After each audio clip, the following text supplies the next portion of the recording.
우리나라에서 85세까지 건강하게 자립적인 생활을 유지하는 분은 전체 노인 인구의 몇 %일까요? 놀랍게도 단 30%에 불과합니다. 나머지 70%는 75세 이후에 급격한 건강상의 문제로 도움이 필요한 상황이 됩니다. 그런데 이 30%와 70%를 가르는 결정적인 차이점이 무엇인지 아시나요? 바로 75세 이후 생활 습관에서 나타나는 세 가지 차이점 때문입니다. 오늘 제가 말씀드릴 이 세 가지는 의학적으로 입증된 내용이며 지금 당장 실천하시면 여러분의 85세 이후 삶이 완전히 달라질 수 있습니다. 이 중 한 가지라도 놓치시면 건강한 노년은 기대하기 어려워집니다. 지금부터 여러분의 노년 건강을 좌우할 세 가지 핵심 요소에 대해 자세히 알아보겠습니다. 끝까지 시청하시면서 여러분의 현재 상황과 비교해 보시기 바랍니다. 시작하기 전 구독과 좋아요는 큰 힘이 됩니다. 75세 이후 수면의 질을 바꾸지 않으면 85세 이전에 위험해집니다. 여러분, 혹시 밤에 자주 깨어나신 적이 있으신가요? 75세 이후 수면 패턴이 변하는 것은 단순한 노화 현상이 아닙니다. 깊은 잠을 못 자는 것이 치매와 심혈관 질환의 위험을 3배나 높인다는 사실을 아셨나요? 불면증이나 수면 무호흡증을 제대로 관리하지 않은 분들은 85세 이전에 치매 진단을 받을 확률이 일반인보다 3배 높았고 심혈관 질환으로 인한 입원율도 2.5배나 높았습니다. 김순자 씨는 올해 77세입니다. 2년 전까지만 해도 정정하셨던 김순자 씨는 75세 무렵부터 밤에 자주 깨기 시작했습니다. 새벽 2시, 3시면 어김없이 잠에서 깨어나 화장실을 다녀온 후에도 다시 잠들기 어려웠습니다. 처음에는 나이가 들면서 생기는 자연스러운 현상이라고 생각했습니다. 하지만 점점 낮에도 졸음이 쏟아지기 시작했고 평소 즐겨보던 드라마의 내용도 자꾸 까먹게 되었습니다. 김순자 씨는 가족들과 대화할 때도 방금 전 얘기했던 내용을 다시 물어보거나 약속 시간을 자주 헷갈렸습니다. 처음에는 깜빡깜빡한 애라고 웃어넘겼지만 점점 심해지면서 본인도 불안해하기 시작했습니다. 병원에서 검사를 받은 결과 수면 무호흡증과 함께 경도인지 장애 초기 증상이 발견되었습니다. 의사는 김순자 씨에게 수면의 질이 뇌 건강과 직결된다고 설명했습니다. 깊은 잠을 자는 동안 뇌에서는 하루 종일 쌓인 노폐물과 독성 단백질을 청소하는 작업이 일어납니다. 이 과정이 제대로 이루어지지 않으면 알츠하이머 치매의 원인이 되는 아밀로이드 플라크가 뇌에 축적되기 시작합니다. 75세 이후 수면 장애가 위험한 이유는 여러 가지가 있습니다. 우선 수면 중 성장 호르몬 분비가 줄어들면서 근육량 감소와 면역력 저하가 빨라집니다. 깊은 잠을 못 자면 스트레스 호르몬인 코티솔 수치가 높아져 혈압과 혈당이 올라가게 됩니다. 이는 심장병과 당뇨병의 위험을 크게 높입니다. 수면 부족은 기억력과 집중력에도 직접적인 영향을 미칩니다. 뇌의 해마 부위는 수면 중에 하루 동안의 기억을 정리하고 장기 기억으로 전환하는 작업을 합니다. 이 과정이 방해받으면 새로운 정보를 학습하고 기억하는 능력이 현저히 떨어집니다. 많은 75세 이상 어르신들이 경험하는 깜빡증이나 건망증이 단순한 노화가 아닌 수면 장애와 관련이 있는 경우가 많습니다. 수면 무호흡증은 75세 이후에 특히 주의해야 할 질환입니다. 목과 혀 주변 근육이 노화로 인해 약해지면서 수면 중 기도가 막히는 현상이 자주 발생합니다. 이로 인해 뇌에 산소 공급이 부족해지고 심장에도 무리가 갑니다. 콧골이가 심해지거나 잠을 자도 피곤함이 계속된다면 수면 무호흡증을 의심해 봐야 합니다. 그렇다면 75세 이후 건강한 수면을 위해 무엇을 해야 할까요? 가장 중요한 것은 규칙적인 수면 패턴을 만드는 것입니다. 매일 같은 시간에 잠자리에 들고 같은 시간에 일어나는 습관을 기르셔야 합니다. 주말이나 휴일에도 평소와 비슷한 시간에 기상하는 것이 좋습니다. 침실 환경도 매우 중요합니다. 침실 온도는 18도에서 20도 사이로 유지하고 가능한 한 조용하고 어둡게 만들어야 합니다. 두꺼운 커튼을 설치해 외부 불빛을 차단하고 시계나 전자기기의 불빛도 최소화해야 합니다. 침실은 오직 수면을 위한 공간으로 사용하고 TV 시청이나 스마트폰 사용은 피하는 것이 좋습니다. 저녁 식사는 잠들기 3시간 전에 마치고 카페인이 들어있는 차나 커피는 오후 2시 이후에는 드시지 않는 것이 좋습니다. 대신 잠들기 1~2시간 전에 따뜻한 물이나 캐모마일 차를 드시면 몸의 긴장이 풀어져 잠들기 쉬워집니다. 낮잠도 조절이 필요합니다. 낮잠은 오후 3시 이전에 20~30분 정도로 제한하셔야 밤잠에 지장을 주지 않습니다. 너무 길거나 늦은 시간에 낮잠은 밤에 잠들기 어렵게 만듭니다. 침대에서 하는 간단한 이완 운동도 도움이 됩니다. 발끝부터 시작해서 종아리, 허벅지, 배, 가슴, 어깨, 팔, 목 순으로 근육을 5초간 긴장시켰다가 힘을 빼는 점진적 근육 이완법을 해보세요. 이런 방법은 몸과 마음의 긴장을 풀어주어 자연스럽게 잠에 들 수 있게 해줍니다. 호흡법도 효과적입니다. 4초 동안 코로 숨을 들이쉬고 7초 동안 숨을 참은 다음 8초 동안 입으로 천천히 내쉬는 478 호흡법을 반복하면 부교감 신경이 활성화되어 잠들기 쉬워집니다. 만약 잠자리에 누운 지 20분이 지나도 잠들지 못한다면 침대에서 일어나서 조용한 활동을 하다가 졸음이 올 때 다시 침대로 돌아오세요. 침대에서 뒤척이며 잠들려고 애쓰는 것은 오히려 각성을 높여 불면증을 악화시킬 수 있습니다. 콧골이나 수면, 무호흡증이 의심된다면 전문의의 진료를 받아보시기 바랍니다. 수면다원 검사를 통해 정확한 진단을 받고 적절한 치료를 받으면 수면의 질을 크게 개선할 수 있습니다. 양압기 치료나 구강내 장치 등 다양한 치료법이 있으니 주저하지 마시고 상담을 받아보세요. 김순자 씨는 의사의 조언에 따라 수면 습관을 바꾸기 시작했습니다. 매일 밤 10시에 잠자리에 들고 아침 6시에 일어나는 규칙을 만들었습니다. 저녁 8시 이후에는 TV와 스마트폰 사용을 중단하고 대신 책을 읽거나 가벼운 스트레칭을 했습니다. 침실 온도를 19도로 맞추고 암막 커튼을 설치했습니다. 3개월 후 김순자 씨의 수면의 질은 눈에 띄게 개선되었습니다. 밤에 깨는 횟수가 줄어들었고 낮에 졸리는 증상도 사라졌습니다. 기억력도 조금씩 좋아져서 가족들과의 대화에서 실수하는 일이 현저히 줄어들었습니다. 6개월 후 재검사에서는 인지 기능이 정상 수준으로 회복되었다는 소견을 받았습니다. 75세 이후의 수면 관리는 단순히 피로 회복을 위한 것이 아닙니다. 뇌 건강을 지키고 치매를 예방하며 심혈관 질환의 위험을 줄이는 가장 기본적이면서도 중요한 건강관리 방법입니다. 지금부터라도 수면 습관을 점검해 보시고 필요하다면 전문가의 도움을 받아 개선해 나가시기 바랍니다. 좋은 잠은 건강한 노년의 출발점입니다. 75세 이후 사회적 관계를 바꾸지 않으면 85세 이전에 위험해집니다. 여러분, 혹시 최근에 가족 외에 다른 사람과 대화를 나눈 적이 언제인지 기억하시나요? 사회적 고립이 하루 15개비 담배를 피우는 것과 같은 위험을 몸에 가한다는 사실을 들어보셨을 것입니다. 75세 이후 사회적 관계가 단절되면 85세 이전의 심각한 건강 문제에 직면할 가능성이 급격히 높아집니다. 최근 10년간 75세 이상 어르신들의 건강 데이터를 분석한 결과 사회적 고립 상태에 있는 분들의 사망률이 활발한 사회활동을 하는 분들보다 50% 높다는 사실이 밝혀졌습니다. 더욱 심각한 것은 외로움과 고립감이 면역체계를 약화시켜 감염병에 취약하게 만들고 우울증과 치매의 발병 위험을 2배 이상 증가시킨다는 점입니다. 박영수 씨는 78세로 3년 전 아내를 먼저 떠나보낸 후 혼자 살고 있습니다. 아내가 살아계실 때는 함께 시장도 가고 동네 사람들과도 자주 만나며 활기찬 생활을 했습니다. 하지만 아내가 돌아가신 후 점점 사람들과의 만남이 줄어들기 시작했습니다. 처음에는 슬픔 때문이라고 생각했지만 시간이 지나면서 밖에 나가는 것 자체가 귀찮아졌습니다. 박영수 씨의 하루는 매우 단조로워졌습니다. 아침에 일어나서 뉴스를 보고 간단히 식사를 한 후 TV 앞에서 대부분의 시간을 보냅니다. 자녀들은 일주일에 한두 번 안부 전화를 하지만 대화는 길어봐야 10분 정도입니다. 이웃과 인사를 나누는 것도 엘리베이터에서 고개를 끄덕이는 정도가 전부입니다. 이런 생활이 6개월 정도 지속되면서 박영수 씨는 변화를 느끼기 시작했습니다.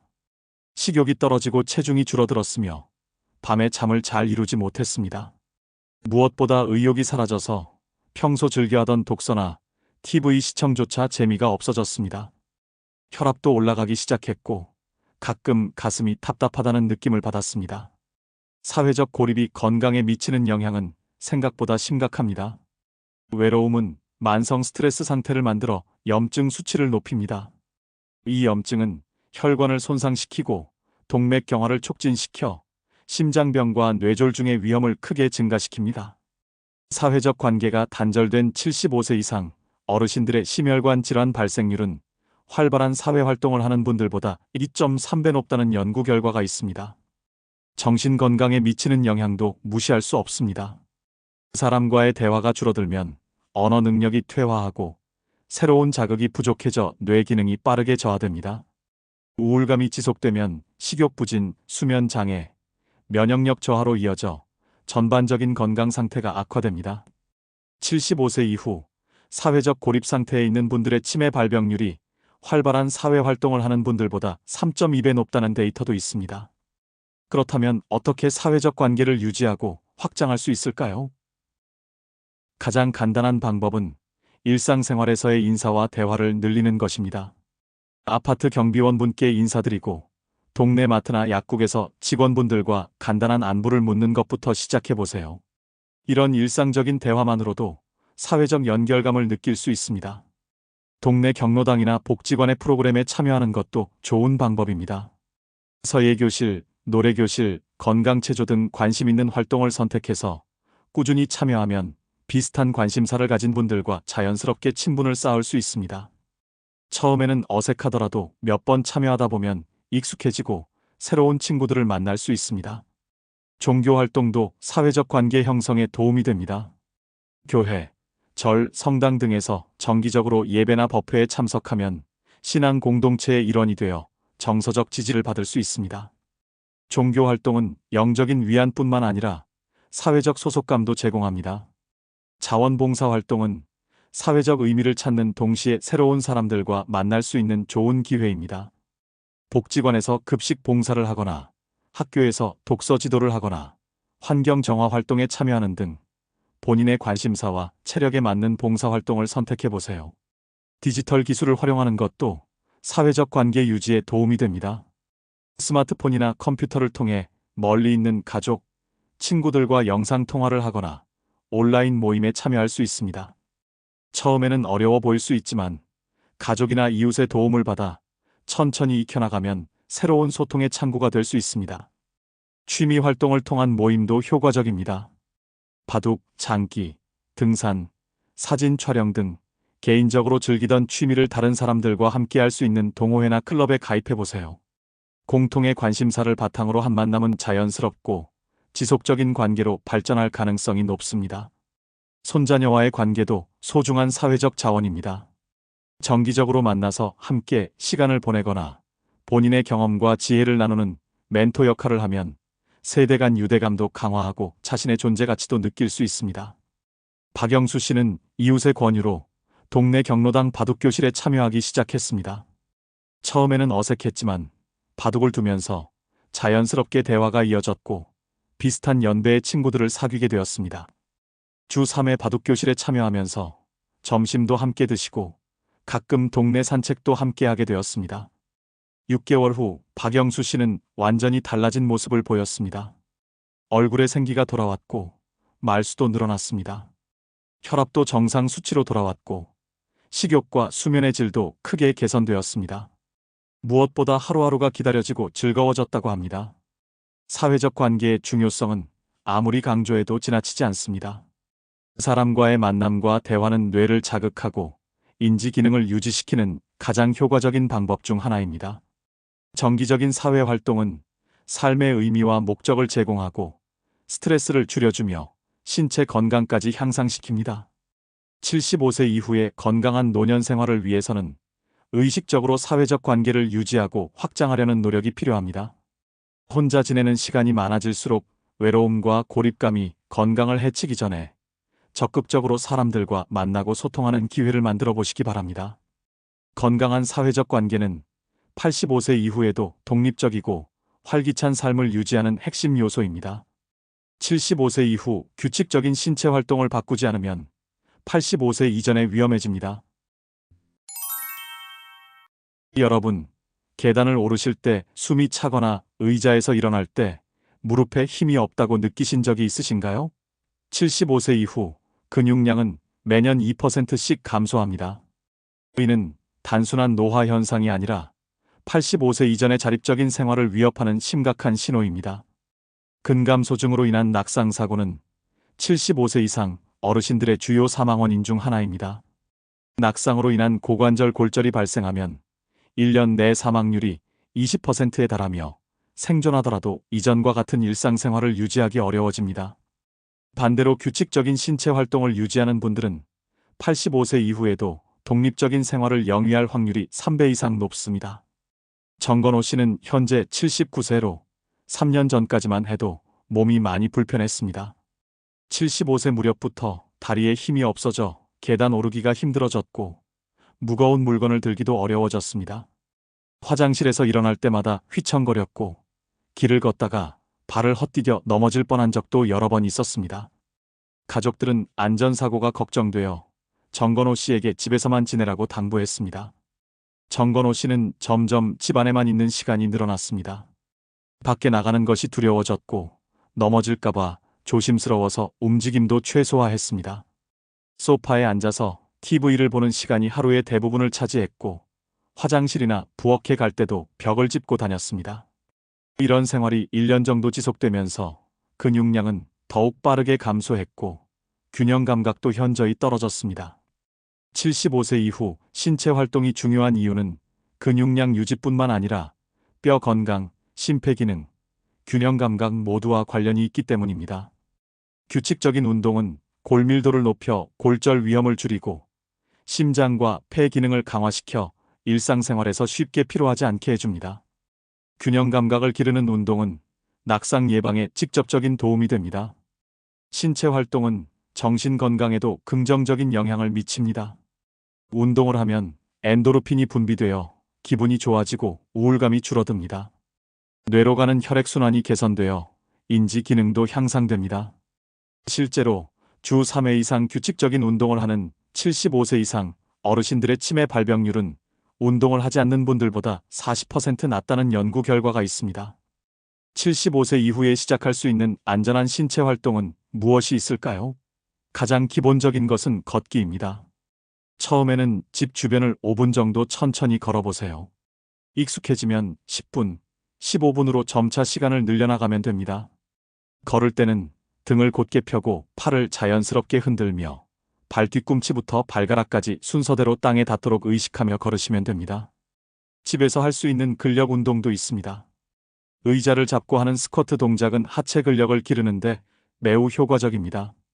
의자 등받이를 잡고 천천히 앉았다 일어나기를 10회 정도 반복해 보세요. 무릎에 무리가 가지 않는 범위에서 천천히 하는 것이 중요합니다. 균형 감각을 기르는 운동도 필요합니다. 벽이나 의자를 짚고 한 발로 서 있기를 연습해 보세요. 처음에는 3초 정도부터 시작해서 점차 시간을 늘려나가면 됩니다. 일직선 걷기 연습도 도움이 됩니다. 바닥에 테이프를 붙이고 그 선을 따라 걷는 연습을 하면 균형 감각과 보행 안정성이 향상됩니다. 물병을 이용한 간단한 근력 운동도 집에서 쉽게 할 수 있습니다. 500ml 물병을 양손에 들고 팔을 앞으로 뻗었다 내리는 동작이나 물병을 들고 팔을 위로 올렸다 내리는 동작을 천천히 반복하면 상체 근력을 기를 수 있습니다. 스트레칭도 빼놓을 수 없는 중요한 운동입니다. 목, 어깨, 허리, 다리 근육을 부드럽게 늘려주는 스트레칭을 매일 10분에서 15분씩 하면 관절 가동 범위가 넓어지고 근육의 유연성이 유지됩니다. 특히 아침에 일어나서 하는 가벼운 스트레칭은 하루를 활기차게 시작하는 데 도움이 됩니다. 정건호 씨는 가족의 권유로 동네 보건소에서 운영하는 어르신 운동교실에 참여하기 시작했습니다. 처음에는 5분만 걸어도 숨이 찼고 의자에서 일어서는 것조차 힘들었습니다. 하지만 전문 강사의 지도하에 체력에 맞는 운동부터 천천히 시작했습니다. 첫 달에는 의자에 앉아서 하는 팔다리 운동과 가벼운 스트레칭 위주로 했습니다. 둘째 달부터는 의자를 잡고 하는 스쿼트와 짧은 거리 걷기를 추가했습니다. 셋째 달에는 실외에서 15분 정도 산책할 수 있게 되었고 계단도 한층 정도는 쉬지 않고 올라갈 수 있게 되었습니다. 6개월 후 정건호 씨의 변화는 극적이었습니다. 다리에 힘이 생겨서 벽을 짚지 않고도 안정적으로 걸을 수 있게 되었고 30분 이상 연속으로 걸어도 크게 피곤하지 않았습니다. 균형 감각도 좋아져서 넘어질 뻔한 적이 현저히 줄어들었습니다. 근력이 생기면서 일상생활에서의 자신감도 되찾았습니다. 운동을 시작할 때는 안전이 가장 중요합니다. 갑작스럽게 강한 운동을 하거나 무리한 동작은 오히려 부상의 위험을 높입니다. 본인의 체력과 건강 상태에 맞는 강도로 시작해서 점진적으로 늘려나가야 합니다. 만성질환이 있으시다면 운동을 시작하기 전에 의사와 상담하시는 것이 좋습니다. 꾸준함이 무엇보다 중요합니다. 일주일에 한두 번 많이 하는 것보다는 매일 조금씩이라도 규칙적으로 하는 것이 효과적입니다. 처음에는 힘들더라도 3, 4주 정도 지나면 운동이 습관이 되고 2, 3개월 후에는 눈에 띄는 변화를 느낄 수 있습니다. 75세 이후의 규칙적인 신체 활동은 단순히 근육량을 유지하는 것 이상의 의미가 있습니다. 독립적인 일상생활을 유지하고 낙상과 부상을 예방하며 전반적인 건강 상태를 개선하는 핵심 요소입니다. 지금부터라도 본인에게 맞는 운동을 찾아서 꾸준히 실천하신다면 85세 이후에도 건강하고 활기찬 노년 생활을 누리실 수 있을 것입니다. 지금까지 75세 이후 반드시 지켜야 할 3가지 핵심 요소에 대해 말씀드렸습니다. 수면의 질 개선, 사회적 관계 유지, 그리고 규칙적인 신체 활동. 이 3가지는 85세 이전에 건강을 잃지 않기 위한 필수 조건입니다. 여러분, 기억하세요. 건강한 노년은 저절로 찾아오지 않습니다. 지금 여러분이 선택하는 생활 습관이 10년 후 여러분의 모습을 결정합니다. 75세는 끝이 아니라 새로운 시작입니다. 오늘 영상에서 말씀드린 3가지 중에서 가장 시급하다고 생각되는 것부터 당장 오늘부터 시작해보세요. 밤에 일찍 잠자리에 드시거나 이웃에게 먼저 인사를 건네시거나 5분이라도 집 주변을 걸어보세요. 여러분의 작은 변화가 가족들에게는 큰 안심이 되고 본인에게는 건강하고 당당한 노년의 시작이 될 것입니다. 건강한 85세, 활기찬 90세를 위한 여정은 바로 오늘부터 시작됩니다. 이 영상이 도움이 되셨다면 구독과 좋아요 버튼을 눌러주시고 주변의 소중한 분들과도 공유해주세요. 여러분의 건강한 노후를 진심으로 응원하겠습니다. 다음 영상에서 뵙겠습니다. 감사합니다.